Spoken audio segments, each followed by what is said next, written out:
Baik, di sini saya akan menjelaskan tentang analisis regresi. Regresi linier sering digunakan untuk melihat nilai prediksi atau perkiraan yang akan datang. Apabila X dan Y mempunyai hubungan, maka nilai X yang sudah diketahui dapat digunakan memperkirakan Y.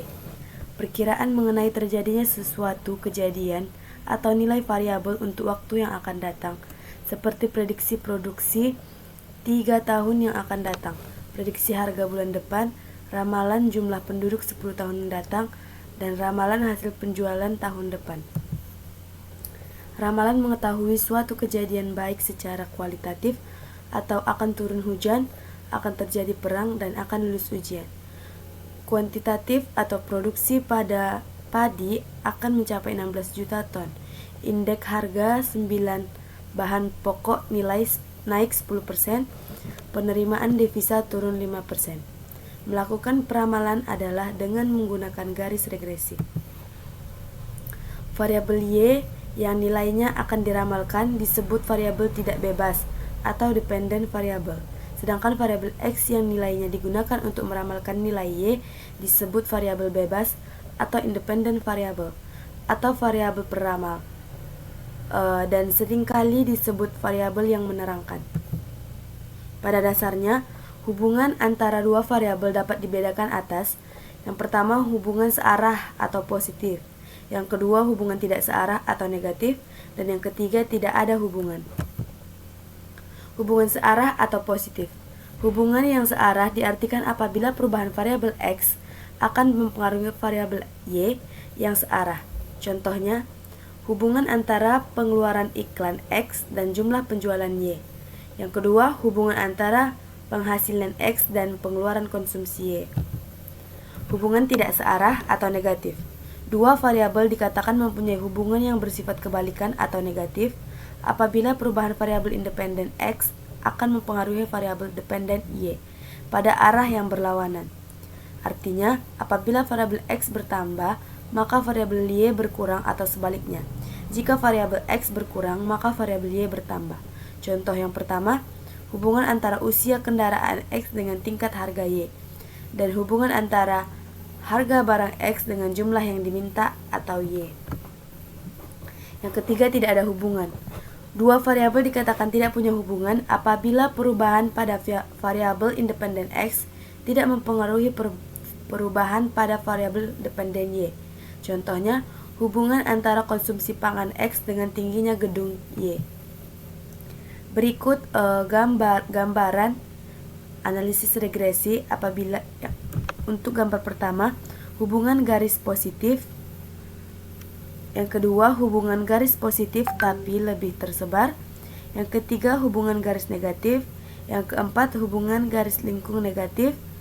Yang kelima, hubungan garis lengkung negatif. Yang keenam, hubungan garis lengkung positif.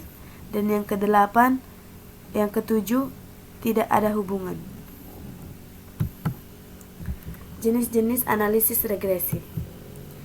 Yang pertama, regresi linier jika hubungan antara variabel bebas terhadap variabel tak bebas berbentuk linier. Regresi linier sederhana, Y sama dengan A ditambah BX. Yang kedua, regresi linier berganda, Y sama dengan A tambah B1 X1 ditambah B2 kali X2 ditambah B3 kali X3. Yang kedua, regresi tak linier jika hubungan antara variabel bebas terhadap variabel tak berbentuk linier.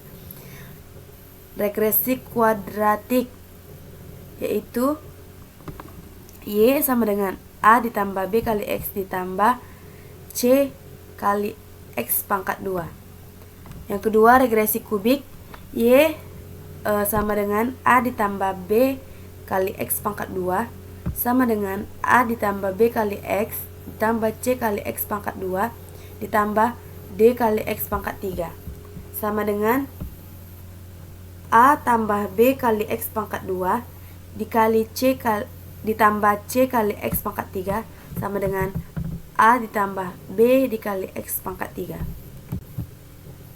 Yang kedua, regresi linier sederhana dan berganda. Regresi linier sederhana dan berganda. Yang pertama, analisis regresi linier sederhana adalah hubungan secara linier antara satu variabel independen X dengan variabel dependen Y.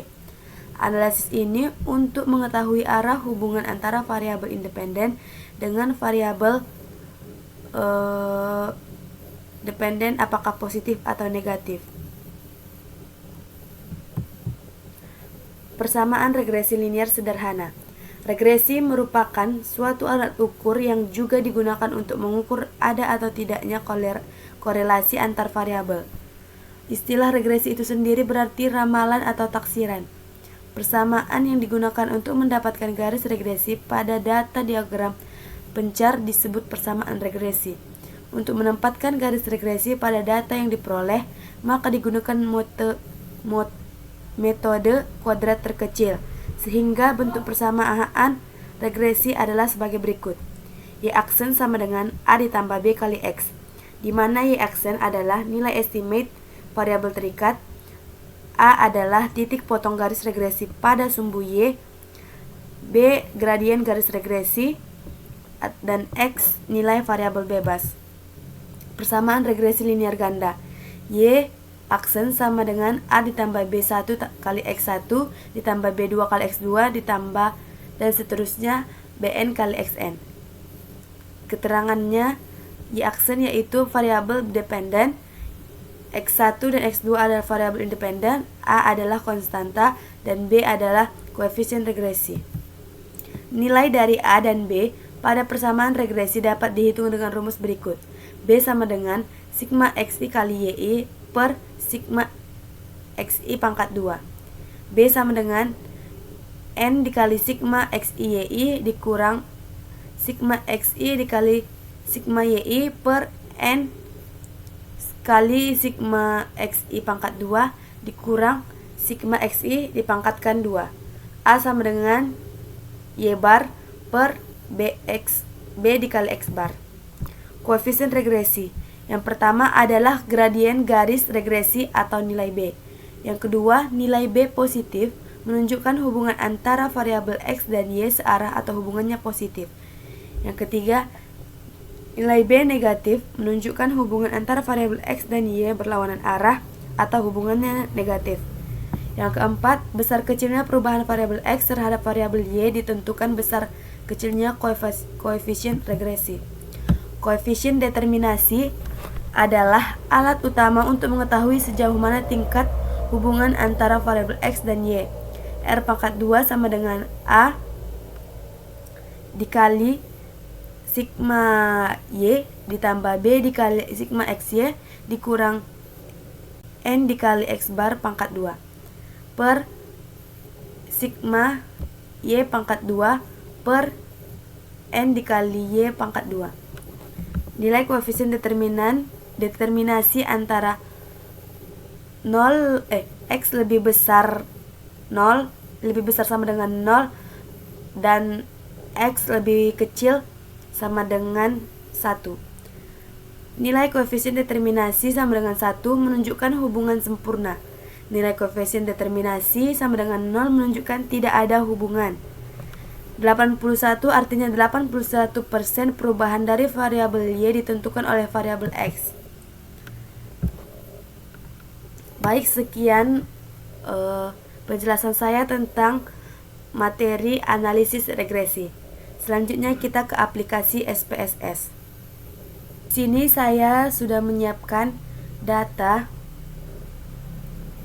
yaitu cara melukiskan hasil pengamatan mengenai banyaknya orang yang datang dan banyaknya orang yang berbelanja dalam 30 hari. Di sini saya sudah memiliki data tanggal, pengunjung, dan berbelanja. Langsung saja, di sini saya akan menjelaskan tentang regresinya. Langsung saja kita ke Analyze, klik Regression, dan klik Linear. Pada bagian dependen, kita masukkan variabel berbelanja, dan pada independen kita masukkan pengunjung, dan pada case labelnya kita masukkan tanggal. Setelah itu klik statistik. Pada regression coefficient kita klik estimate dan model fit. Dan pada residualsnya kita klik case wise diagnostic, dan setelah itu all cases. Setelah itu continue. Yang kedua kita klik plots. Untuk plots di sini ada scatter 1 dan 2. Untuk scatter satunya di Y kita masukkan SD receipt, dan X-nya kita masukkan ZP rate. Next, untuk scatter 2-nya, 2 dari 2, kita masukkan di variabel Y ini kita masukkan zip rate, dan di X-nya dependent. Nah, untuk standar DZ residual plots-nya kita klik di normal probability plots-nya. Setelah itu klik continue. Lanjut ke option. Pada bagian option kita di stepping method kriteria itu kita klik uses probability of F atau tabel F. Di entry-nya kita masukkan terdapat 0,05. Setelah itu klik include constant in equation. Di missing values-nya kita klik include cases list wise. Setelah itu klik continue dan klik OK.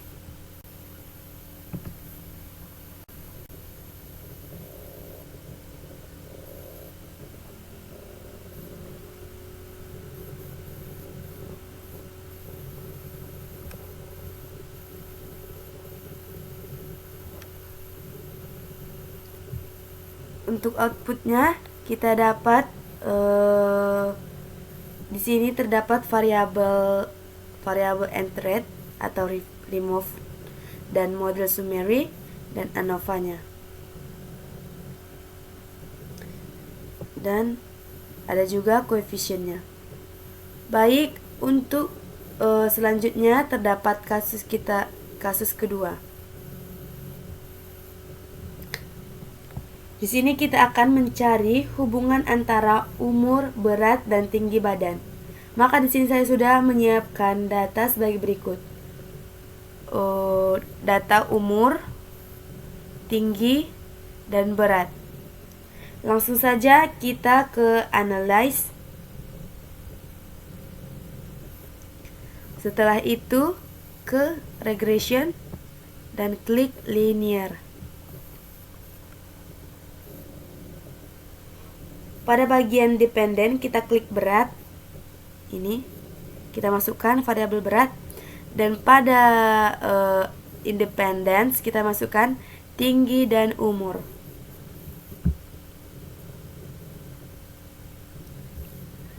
Setelah itu klik OK. Dan pada statistik lakukan hal yang sama dengan seperti pada kasus pertama tadi. Di regression coefficient-nya kita klik estimate dan model fit, dan pada residuals ini tidak perlu kita isi. Continue. Dan pada plots-nya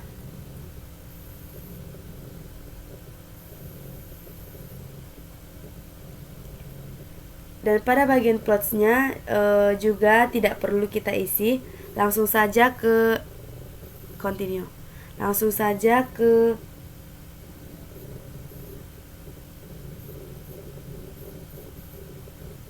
option. Sama seperti kasus pertama, menggunakan probability of F dengan entry-nya 0,05. Setelah itu klik include constant in equation. equation, dan missing value-nya kita klik include a cases wishlist. Setelah itu continue dan klik OK.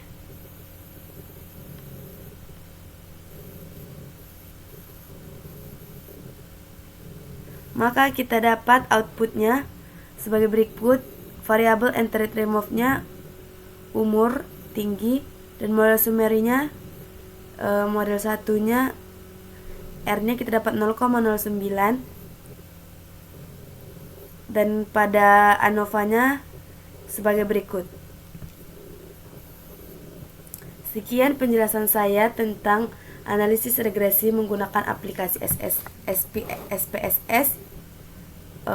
Kurang dan janggalnya saya mohon maaf. Terima kasih.